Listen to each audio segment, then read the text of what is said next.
Ambitious people often waste years chasing raw knowledge, failing to realize their decision-making is actually bottlenecked by their own processing patterns. When a stressful event hits, your brain experiences an amygdala hijack. Blood rushes to your emotional centers, dropping your rational processing capacity by up to 60%. To expand the space between stimulus and response, look at this flowchart. On default autopilot, you rely entirely on raw emotion and instinct. It is fast, but comes with a steep trade-off. You become highly predictable, vulnerable to biases, and easy to manipulate. The psychiatrist and Holocaust survivor, Viktor Frankl, identified this dynamic decades ago. He observed that within the space between a stimulus and our response lies our absolute power to choose how we act. In high-stakes environments, intelligence is a measure of systematic cognitive friction, deliberately delaying your response to keep executive function in control. B. When Solane challenges your ideas, your biological default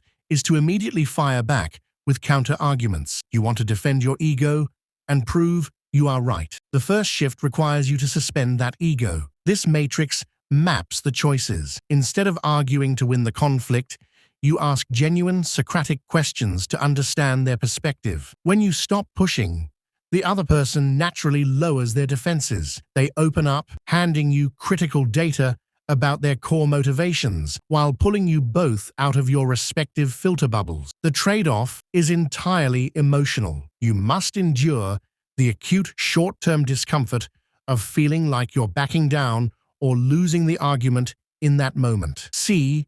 Calculated tone. Accepting that temporary feeling of defeat is a calculated price. You absorb the emotional hit now, so you can gather the intelligence needed to win the long-term negotiation. When things go wrong, the autopilot treats a localized failure as a final emotional judgment on your personal self-worth. The second shift borrows from investor Charlie Munger's lattice work of mental models. You stop viewing a misstep as a personal tragedy and start viewing it merely as data within a larger feedback loop. This perspective accelerates pattern recognition, allowing you to treat life as an algorithm to be tweaked and tested. But the trade-off requires you to completely abandon the comforting emotional safety of playing the victim. You can no longer blame bad luck or a rigged system. You have to take absolute responsibility for the design of the system. That is the only reliable way to convert an emotional failure into actionable, strategic data. D. Worrying about external variables burns massive amounts of cognitive energy and generates paralyzing anxiety, leaving you exhausted before you even tackle the real problem. The third shift uses the Stoic dichotomy of control. This diagram shows how you must ruthlessly categorize every variable you face into one of three buckets: internal, where you have complete control; external, where you have none; and mixed. The result is the internalization of your goals.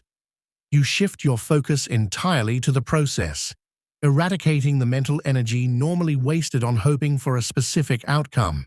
This requires radical acceptance. You must let go of the comforting illusion that you can control market forces, other people's opinions, or deeply unfair outcomes.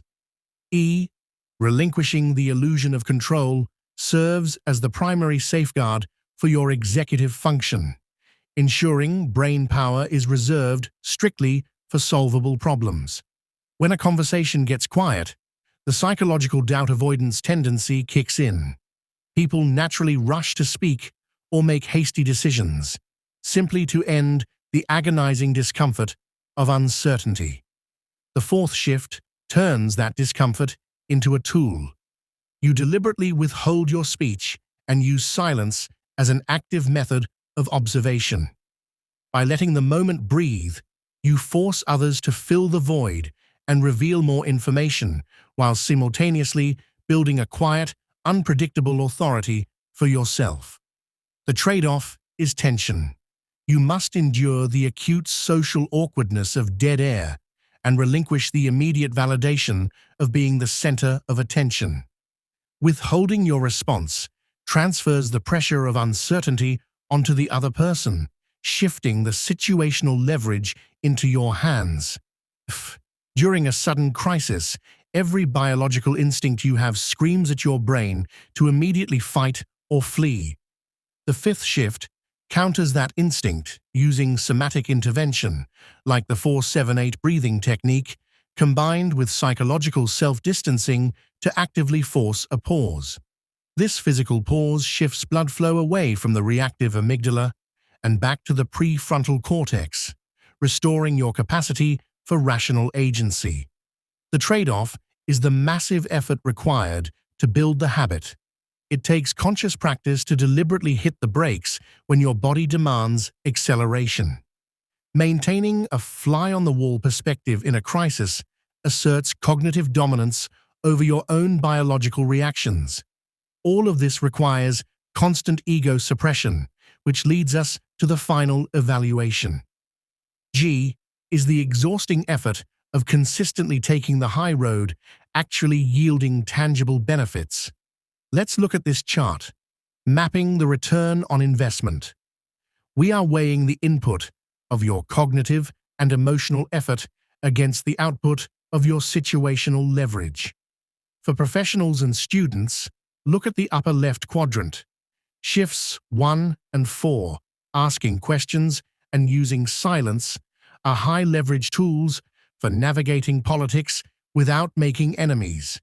They require emotional restraint, but very little cognitive burn. For entrepreneurs and leaders, check the upper right quadrant. Systematizing failure and mapping your control variables requires maximum cognitive effort, but it delivers maximum strategic impact. They are mandatory if you want to avoid burning energy on things you cannot control. H. Outsmarting the room does not require a higher IQ.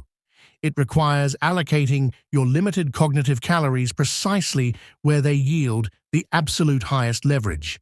This framework isn't for everyone. If you are unwilling to audit your own beliefs, if you require constant external validation, or if you simply prefer the familiar comfort of emotional reactivity, this approach will only frustrate you. But that is the core trade-off. You must accept the temporary, intense discomfort of suppressing your ego in exchange for the permanent, compounding returns of optimized decision-making. Every day, you face a choice. Either pay the cognitive cost to strengthen your executive function, or you surrender your agency to the behavioral autopilot. Choose your trade-off. Don't